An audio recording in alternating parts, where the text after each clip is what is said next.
दिलीप बगडियाले कसरी बनाए एउटा रिफर सेन्टरलाई नेपालकै सर्वोत्कृष्ट अस्पताल। केही वर्ष अघिसम्म लथालिङ्ग अस्तव्यस्त र जीर्ण अवस्थामा रहेको रङ्गेली अस्पताल नगर अस्पतालका रूपमा रूपान्तरण भएपछि निजी अस्पताल भन्दा अब्बल बनेको छ। निजी अस्पताल भन्दा सुव्यवस्थित नगर अस्पताल एक पटक होइन तीन पटक देशकै सर्वोत्कृष्ट अस्पतालका रूपमा घोषित भएको छ।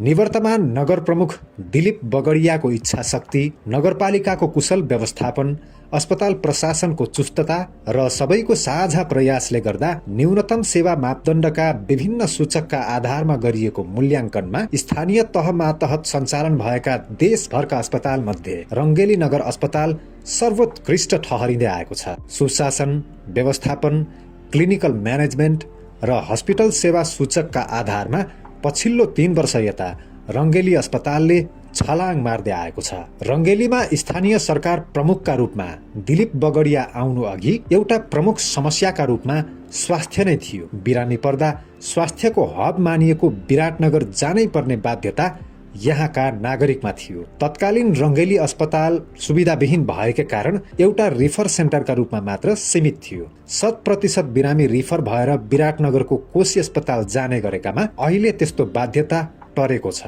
नगरपालिकाले सञ्चालन गर्नु अघि चिकित्सकको अभाव रहने, आएका चिकित्सकहरू पनि लामो समय बस्न नचाहने समस्या थियो। तर अहिले नगरपालिकाले करारमा चिकित्सक नियुक्त गर्न थालेपछि डाक्टर र स्वास्थ्य कर्मीको समस्या छैन। स्थानीय सरकारको नेतृत्व गर्दै बगडियाको आगमनले स्वास्थ्य क्षेत्रले छलाङ मारेको छ भन्दा फरक नपर्ला। हाम्रो विशेष चाहिँ यसको श्रेय चाहिँ पूर्व नगर प्रमुखलाई जान्छ। उहाँले चाहिँ विभिन्न मन्त्रालयहरूमा गएर डिपिआर गरेर विभिन्न भवनहरू निर्माणको लागि उहाँहरूले बजेट ल्याउनु भयो, डाक्टर विशेषज्ञको लागि पहल गर्नुभयो र रङ्गेली नगरपालिकाले पनि पहिलो चाहिँ रङ्गेली नगरपालिकाको जनतालाई स्वास्थ्य सेवा दिनुपर्छ भनेर प्रत्येक बजेटमा चाहिँ हामीले वार्षिक 2 करोड छुट्याएर पनि हामीले सञ्चालन गरेछौँ। यसअघि रङ्गेली र कानेपोखरी, सुनवर्सी नगरपालिका, रतुवामाई नगरपालिका, धनपालथान गाउँपालिकाका बिरामीले विराटनगरको कोशी अस्पतालमा नेताको पहुँच लगाएर उपचार गर्नुपर्ने बाध्यता थियो। उक्त समस्यालाई मध्यनजर गर्दै रङ्गेली नगर अस्पताललाई अपग्रेड गरेका दिलीप बगडियाले भविष्यमा अझ सुविधा सम्पन्न बनाउने लक्ष्य लिएका छन्।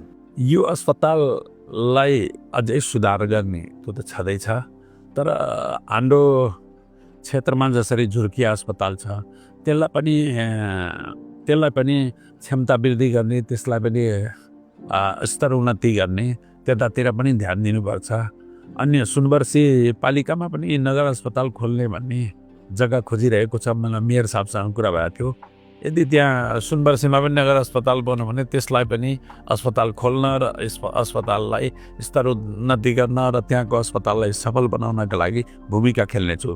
सरकारबाट प्राप्त सशर्त अनुदान र नगरको आफ्नो बजेट बीच तालमेल मिलाउने कुरामा सक्षम बनिदिँदा नगरले जनतालाई अनुभूत हुने गरी स्वास्थ्य क्षेत्रमा विकास गरेको हो। स्थानीय तहको स्वास्थ्य सेवामा विश्वसनीयता थप्न नगरले स्वास्थ्य संस्थाको भौतिक विकासमा मात्र जोड दिएको छैन, अत्याधुनिक स्वास्थ्य उपकरण र विशेषज्ञ चिकित्सकहरूको सहायतामा भरपर्दो सेवा पनि दिइरहेको छ। कागजी रूपमा 15 बेडको यो अस्पतालले यस क्षेत्रका बिरामीहरूको आवश्यकतालाई मध्यनजर गर्दै 55 बेडमा सेवा सञ्चालन गरिरहेको छ। आकस्मिक कक्षमा मात्रै 16 बेड राखेर सञ्चालन भइरहेको छ। आफ्नै अत्याधुनिक lab, video X ray, general operation कक्ष, फार्मेसी, प्रसुति कक्ष र आधुनिक आपतकालीन कक्ष यहाँ उपलब्ध छन्। यस्तै दन्त सेवा, डायलासिस सेवा र जेन्सपोर्ट अर्थात् टिबीका बिरामीको परीक्षण अनि संस्थागत क्लिनिक लगायत सेवा रङ्गेली नगर अस्पतालले उपलब्ध गराइरहेको छ। रङ्गेली हस्पिटल तपाईँले ठुलो क्याचमेन्ट एरिया भएको ठाउँ हो। यसमा यो भनेको रिफरल सेन्टर हो। यो रङ्गेली हस्पिटलमा चाहिँ तपाईँलाई यो सुनवर्सी, रतुवामाई, कानेपोखरी, यो हाम्रो बोर्डर साइडको बिरामी, धनपाल, यो तपाईँले कटहरी, यहाँ बिरामीहरू चाहिँ सेवा लिन आउने गरेछन्, सेवाग्राही। यसै पनि बिरामीहरूको चाप हुने यो अस्पतालबाट दैनिक रूपमा करिब 500 जनाले बहिरङ्ग सेवा लिने गरेका छन्।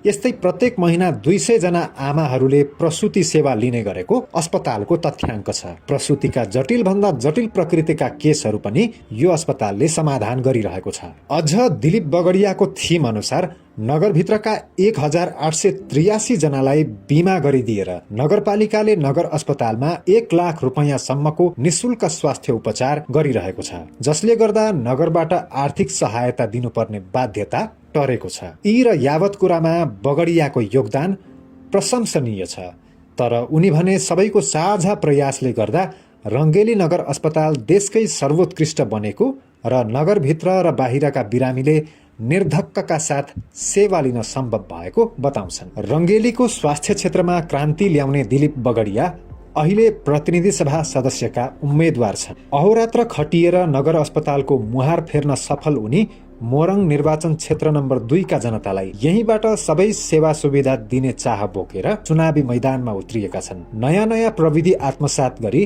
यही अस्पतालमा सरकारी स्तरबाट पाइने उपचारलाई थप सहज र सुलभ बनाउने उनको योजना छ।